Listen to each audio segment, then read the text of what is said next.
অবশেষে যেমনটা আশঙ্কা করা হচ্ছিল তেমনই হলো প্রতিক্রিয়া। হার্ডলাইনেই এগুলো তেহরান।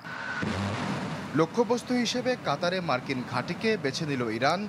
রাজধানী দোহায় যুক্তরাষ্ট্রের আল উদেদ বিমান ঘাঁটিতে হামলা করে বিপ্লবী গার্ড। এ সময় বিস্ফোরণের বিকট শব্দে কেঁপে ওঠে দোহা। পরে জানা যায়, সম্ভাব্য হামলার বিষয়ে আগে থেকেই যুক্তরাষ্ট্র ও কাতারকে অবহিত করেছিল তেহরান। কাতারে হামলায় যখন কোনো ক্ষয়ক্ষতি হয়নি দাবি করে কোনো মতে স্বস্তির নিঃশ্বাস ফেলছে পেন্টাগন, তখন মার্কিন অহমে ফের ইরানের হামলা। এবারে লক্ষ্যবস্তু ইরাকে অবস্থিত মার্কিন ঘাঁটি। যদিও ইরানের এ দাবি নিয়ে মুখ খোলেনি পেন্টাগন। তবে হামলার পর তৃপ্তির ঢেকুর তুলছে ইরান।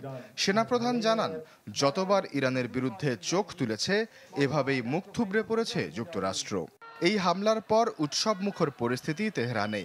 মার্কিন ঘাঁটিতে হামলাকে ইরানের বিজয় হিসেবেই দেখছেন সাধারণ মানুষও। কাতার ও ইরাকে ইরানের ক্ষেপণাস্ত্র হামলার পর মধ্যপ্রাচ্যের বেশ কিছু দেশ বন্ধ করে নিজ নিজ আকাশসীমা। ডোনাল্ড ট্রাম্পের যুদ্ধবিরতি ঘোষণার পর অবশ্য আকাশপথ খুলতে থাকে বেশ কিছু দেশ।